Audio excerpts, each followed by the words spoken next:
안녕하세요 여러분, 성공합시다. 여러분, 부활을 하면 어떤 모습으로 부활이 될까요?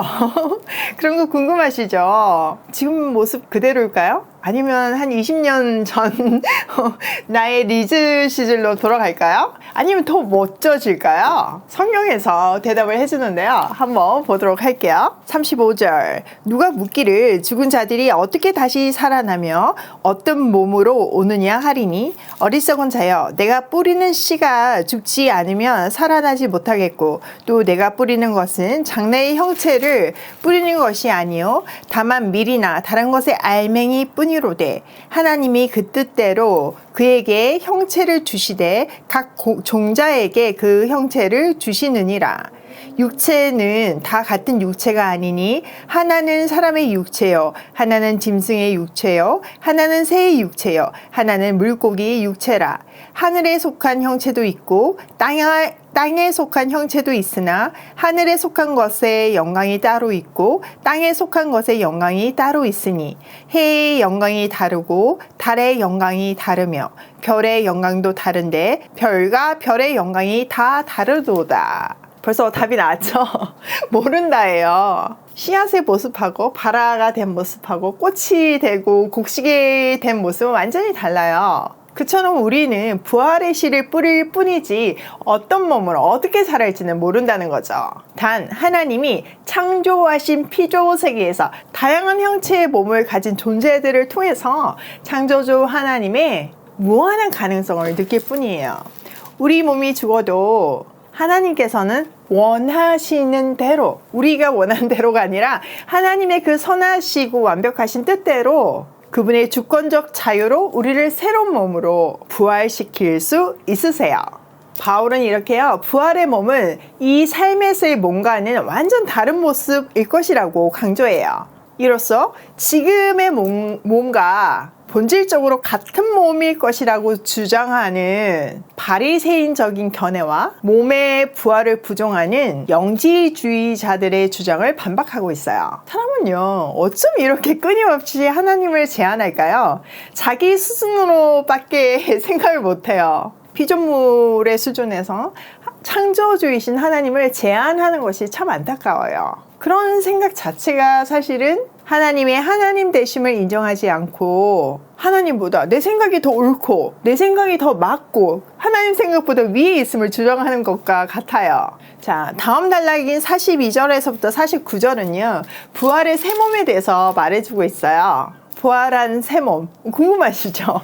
한번 볼게요. 42절, 죽은 자의 부활도 그와 같으니 썩을 것으로 심고 썩지 않을 것으로 다시 살아나며, 욕된 것으로 심고 영광스러운 것으로 다시 살아나며, 악한 것으로 심고 강한 것으로 다시 살아나며, 육의 몸으로 심고 신령한 몸으로 다시 살아나나니, 육의 몸이 있은즉 또 영의 몸도 있느니라. 한마디로 부활의 몸은요, 옛 창조의 몸과는 본질적으로 달라요. 옛 창조의 몸은 썩고 욕되고 악하고 육의 몸이지만, 부활의 몸은요 썩지 않고 영광스럽고 강하고 영적인 몸이에요. 자연적인 몸으로 심는데 영적인 몸으로 살아나는 것이 부활이에요. 바울은요, 많은 성경 기자들 중에 유일하게 그리스도를 마지막 아담이라고 표현하고 있어요. 그렇게 첫 아담과 마지막 아담을 설명하는 모형론을 말하죠. 많은 학자들은요, 이것을 두고 그가 다메섹 도상에서 부활한 예수님을 직접 만났잖아요. 그것을 통해서 정리된 이미지라고 말해요. 하나님의 형상을 지니고 영적인 존재로 나타난 예수 그리스도에 대한 강한 체험을 바탕으로 둔 거죠. 자, 45절. 기록된 바 첫사람 아담은 생명이 되었다 함과 같이 마지막 아담은 살려주는 영이 되었나니. 창세기 2장 7절에 보면요, 첫사람 아담은요 흙으로 빚어졌어요. 그리고 하나님께서 숨을 불어 넣어 주셨을 때 생명을 가진 생영이 되었어요. 그러나 마지막 아담은요, 영적인 몸을 가진 분으로 생명을 주시는 영이고 죽은 자를 살리시고 구원을 담당하시는 분이세요. 자, 46절. 그러나 먼저는 신령한 사람이 아니요 육의 사람이요 그 다음에 신령한 사람이니라. 육적인 존재인 첫 아담이 첫 창조의 조상으로 왔고 영적인 존재인 그리스도가 후에 새 창조의 조상으로 왔어요. 자, 47절.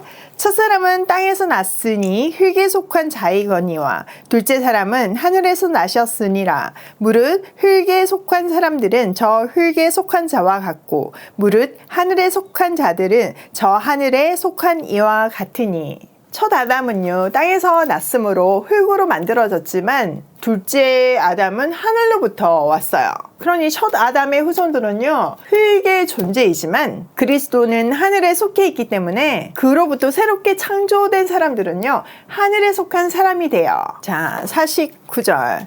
우리가 흙에 속한 자의 형상을 입은 것 같이 또한 하늘에 속한 이의 형상을 입으리라. 바울은요, 고린도후서 3장 18절에서 그와 같은 형상으로 변화되어 한다 이렇게 말해요. 또 빌립보서 3장 20절에 보면 우리 비천한 몸을 자신의 영광의 몸과 같은 모습으로 변화시키리라 이렇게 말하고 있어요. 이 말은요, 부활의 때에 마지막 아담 속에서 첫 아담 속에서 잃어버렸던 하나님의 형상을 회복하게 될 것이라는 말이에요. 즉 태초에 하나님의 모양과 형상대로 지음 받은 대로 하나님같이 된다는 말인데요. 사실 이것이 구원이죠. 또 기억해야 하는 것은요, 하나님의 형상은 그리스도의 재림 때에 완성될 것이지만 현재 진행되어 가고 있기도 해요. 구원받은 사람은 구원받은 티가 팍팍 나야 정상이잖아요. 그래서 바울도 우리에게 그리스도를 본받는 사람이 되자 이렇게 말하고 있어요. 우리가 살면서 하나님 사랑, 이웃 사랑을 실천하며 살 때 그를 닮은 형상으로 점점점 변화되어 가는 거죠. 그 과정을 우리는 성화라고 부르죠. 다음 단락에서 바울은 구원의 완성, 재림의 날에 있을 신자들의 부활과 변화에 대해서 말해주고 있어요. 이것도 엄청 궁금하시죠? 자, 볼게요. 50절. 형제들아, 내가 이것을 말하노니 혈과 육은 하나님의 나라를 이어받을 수 없고 또한 썩는 것은 썩지 아니하는 것을 유업으로 받지 못하느니라. 자, 혈과 육은요, 썩어지는 사람을 지칭하는 랍비들의 수거예요. 그리스도 안에 들어오지 않은 사람은 하나님의 나라를 유산으로 받을 수 없대요. 이 말은 하나님의 영원한 생명을 상속받지 못한다는 말이죠. 자, 51절. 보라, 내가 너희에게 비밀을 말하노니 우리가 다 잠 잘 것이 아니요 마지막 나팔에 순식간에 호련히 다 변화되리니 나팔 소리가 나매 죽은 자들이 썩지 아니할 것으로 다시 살아나고 우리도 변화되리라. 이 썩을 것이 반드시 썩지 아니할 것을 입겠고 이 죽은 것이 죽지 아니함을 입으리로다. 자, 여기서 나오는 비밀은요, 하나님의 구원 계획이에요. 그것은 그리스도가 재림할 때 나팔 소리가 울려 퍼지고 먼저 죽은 자들이 부활을 하고 그 다음으로는 살아있는 자들도 영적으로 변할 거예요. 그래서 썩어질 몸이 영원한 몸으로 변화되어서 죽을 것이 죽지 아니함을 입게 될 것이죠. 자, 54절. 이 썩을 것이 썩지 아니함을 입고 이 죽을 것이 죽지 아니함을 입을 때에는 사망을 삼키고 이기리라고 기록된 말씀이 이루어지리라. 이때 인간의 궁극적인 딜레마, 사망이 완전히 극복돼요. 그때 이사야의 말씀대로 죽음이 부활의 승리 속으로 삼켜져 버릴 거예요. 자, 55절. 사망아, 너희 승리가 어디 있느냐? 사망아, 내가 쏘는 것이 어디 있느냐? 사망이 쏘는 것은 죄요, 죄의 권능은 율법이라. 자, 호세아서를 인용하면서 죄, 율법, 사망 등 인간을 파멸로 몰아넣는 세력들에 대해서 말하고 있어요. 첫째, 죄는 사망의 독침이래요.